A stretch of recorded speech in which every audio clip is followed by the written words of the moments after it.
السلام عليكم ورحمة الله وبركاته. كم نجاجرتو جالتم توتا خبجمتو تا إلمان أرمو الدنيا مرة ترجمتنو. إجو وانتني سنين جت شو بربادو دكتور عبد السين كيسان سنين دفني جرو بقى جمدن سنين سجما يوتيوب كوتي سيفتوب كجرو دفتني جباتني سبسكرايب دفتني أتون نمجوتين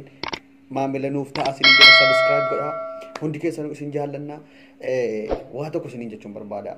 هلو سوشيال ميديا رت ولا رت أوفا مخناف دكتور عبد السين كيس سانيتي أورمو ولا رت وانا كنا وانا سرّان فكان ولا رت قولوا كناف أنكر كوتين akka obboleessa tokkotti isinin gorsa shamarranis dhiirrinis isinis yoo dandeessan badii kan koo yoon irratti argitan yoon isin balleesse yoon isin miidhe na gorfadha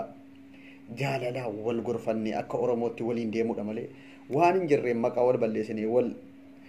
hamilee wal cabsuudhaaf dubbatti wal takaaluun oromoo irraan bareedu waan ta'eef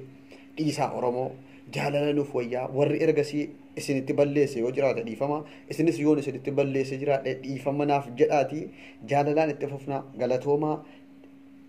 manzumaa kana karraayyaa abbaa macaan isin affeeree naaf affeeramaati addunyaa baxabbaxaa miila tokkoon dhaabaa jechuudha viidiyoo kana dhaggeeffadhaa galatoomaa.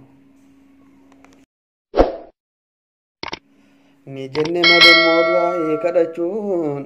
amrii laafaa jabaa rabbitti baqachuun jabeessinee keessaan kaaliqa itti himachuun akka rabbiin muumintoota walii galchuun waan xiqqoodhaa jennee waan guddaa dagachuun yeddoo muumintoota balummaan dhalachuun khayrii wal gorfachuun hamtuurraa wal dhowwuun qooda hojii islaamaa walirraa qoodachuun rabbi isaan kalqee jennee wal jaallachuu nuti wal jaallannaa rabbiin nu jaallachuu inni nuuf tolchuu baay'isaa du'aanii alaa nabiyyihaa khayru khalqillaahi. hedduu tokko nama antini jedha waan ta'eef sheera